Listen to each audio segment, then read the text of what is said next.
अयोध्या के राम मंदिर को लेकर एक बार फिर देश भर में चर्चा तेज हो गई है। चढ़ावे की कथित चोरी और गबन के आरोपों के बीच श्री राम जन्मभूमि तीर्थ क्षेत्र ट्रस्ट के पूर्व महामंत्री चंपत राय ने पहली बार अपनी चुप्पी तोड़ी। इस्तीफा स्वीकार होने के बाद से उन्होंने एक ऐसा पत्र जारी किया है जिसने पूरे मामले को नया मोड़ दे दिया। चंपत राय ने साफ कहा कि अभी उन्होंने मौन धारण किया है और एसआईटी की अंतिम रिपोर्ट आने के बाद ही हर सवाल का जवाब देंगे। आखिर उन्होंने अपने पत्र में क्या लिखा, उन्होंने रामचरितमानस की चौपाई क्यों साझा की, ट्रस्ट में क्या बड़े बदलाव हुए और अब आगे क्या होने वाला है, तो चलिए जानते हैं इन सारे सवालों के जवाब विस्तार से। नमस्कार, मैं उरूबी सिंह और आप देख रहे हैं जनतर्पण न्यूज।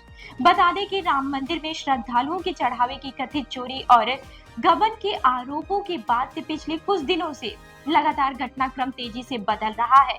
इस विवाद के बीच चंपत राय ने अपने पद से इस्तीफा दे दिया था। इसके बाद से सोमवार को श्री राम जन्मभूमि तीर्थ क्षेत्र ट्रस्ट की अहम बैठक हुई, जिसमें उनके इस्तीफे को औपचारिक रूप से स्वीकार कर लिया गया। ट्रस्ट सदस्य अनिल मिश्रा का इस्तीफा भी स्वीकार किया गया। इसके साथ ही ट्रस्ट ने अंतरिम व्यवस्था के तौर पर 73 वर्षीय कृष्ण मोहन को महामंत्री की जिम्मेदारी सौंप दी।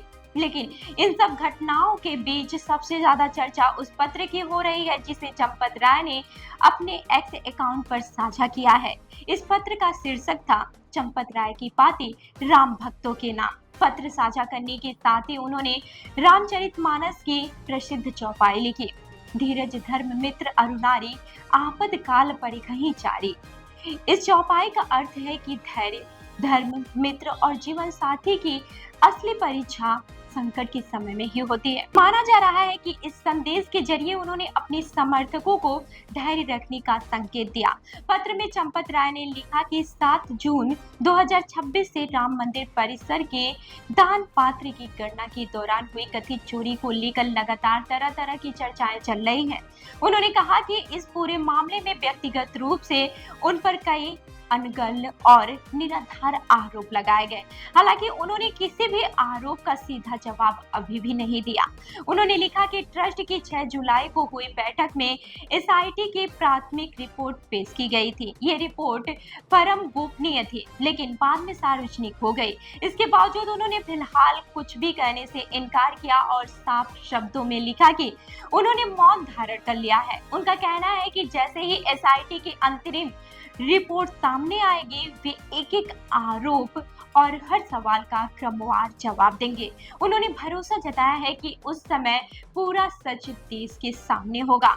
वहीं अपने पत्र में चंपत राय ने अपने लंबे संगठनात्मक जीवन का भी जिक्र किया। उन्होंने लिखा कि अक्टूबर 1991 से उन्हें संगठन द्वारा अयोध्या भेजा गया था और पिछले 45 वर्षों से उनका प्रचारक जीवन पूरी तरह खुली किताब की तरह रहा है। उन्होंने कहा कि जहां जहां उन्होंने काम किया, पूरी ईमानदारी और निष्ठा के साथ अपनी जिम्मेदारी निभाई। पत्र के अंत में उन्होंने सभी राम भक्तों को आदर पूर्वक नमन किया। इस पूरे घटनाक्रम से एक दिन पहले ट्रस्ट की महत्वपूर्ण बैठक हुई थी। ट्रस्ट के कोषाध्यक्ष गोविंद देवगिरी ने मीडिया को जानकारी देते हुए बताया कि चंपत राय और अनिल मिश्रा का इस्तीफा स्वीकार कर लिया गया है। उन्होंने यह भी बताया है कि नए अस्थायी महामंत्री की नियुक्ति होने तक कृष्ण मोहन अंतरिम महामंत्री के रूप में जिम्मेदारी संभालेंगे। इसके साथ ही ट्रस्ट ने अधिकारियों की नियुक्ति के लिए एक विशेष समिति का गठन भी किया है। ट्रस्ट की अगली बैठक 22 जुलाई को प्रस्तावित है। उम्मीद जताई जा रही है कि तब तक एसआईटी अपनी अंतरिम रिपोर्ट भी सौंप देगी। माना जा रहा है कि उसी बैठक में रिपोर्ट पर चर्चा होगी और आगे की कार्यवाही पर फैसला लिया जाएगा। अब बात करते हैं उस विवाद की जिसने पूरे देश का ध्यान अपनी ओर खींचा है। पिछले महीने राम मंदिर परिषद की दान पात्र से जुड़े कथित चोरी और गबन के आरोप सामने आए थे। इन आरोपों के बाद पूरे मामले की जांच के लिए एसआईटी गठित की गई। मामला सामने आने के बाद से 26 जून से चंपत राय के इस्तीफे की खबरें आने लगी और अगले दिन ट्रस्ट ने आधिकारिक तौर पर इसकी पुष्टि कर दी। ट्रस्ट ने यह भी स्पष्ट किया है कि उसके संविधान के अनुसार किसी पदाधिकारी का इस्तीफा देते ही उसे स्वीकृत माना जाता है, यानी प्रक्रिया पूरी तरह ट्रस्ट के नियमों के अनुसार अपनाई गई।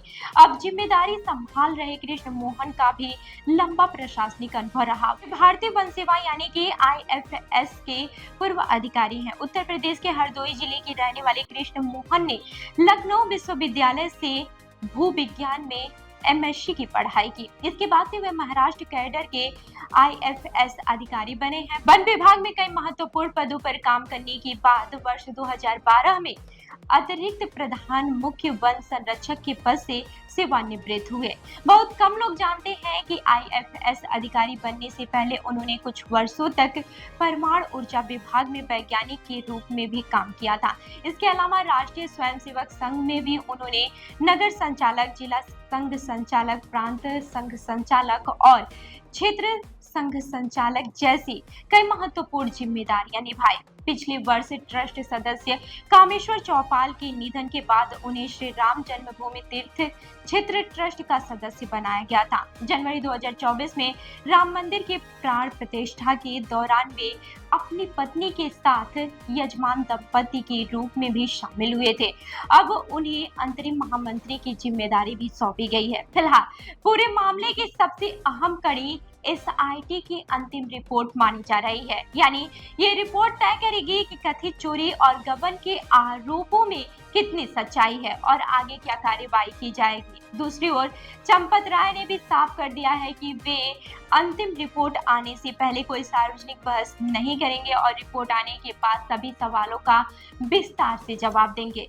अब पूरे देश की नजरें 22 जुलाई को होने वाले ट्रस्ट की बैठक पर टिकी हैं।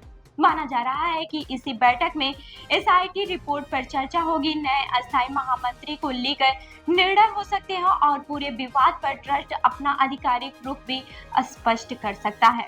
फिलहाल इतना तय है कि राम मंदिर से जुड़ा ये मामला केवल एक प्रशासनिक बदलाव तक सीमित नहीं रह गया है। चंपत राय के इस्तीफे, उनके पत्र, एसआईटी जांच और ट्रस्ट में हुए बदलाव ने इस पूरे घटनाक्रम को राष्ट्रीय स्तर पर चर्चा का विषय बना दिया है। अब हर किसी को अंतिम जांच रिपोर्ट का इंतजार है, क्योंकि उसी के बाद ये साफ हो सकेगा कि आरोपों में कितनी सच्चाई है और आगे क्या कदम उठाए जाएंगे। अगर आपको ये खबर पसंद आई हो तो वीडियो को लाइक करें, चैनल को सब्सक्राइब करें और कमेंट करके अपनी राय जरूर बताइए। क्या आपको लगता है कि एसआईटी की अंतिम रिपोर्ट आने के बाद इस पूरे मामले की तस्वीर पूरी तरह से साफ हो जाएगी?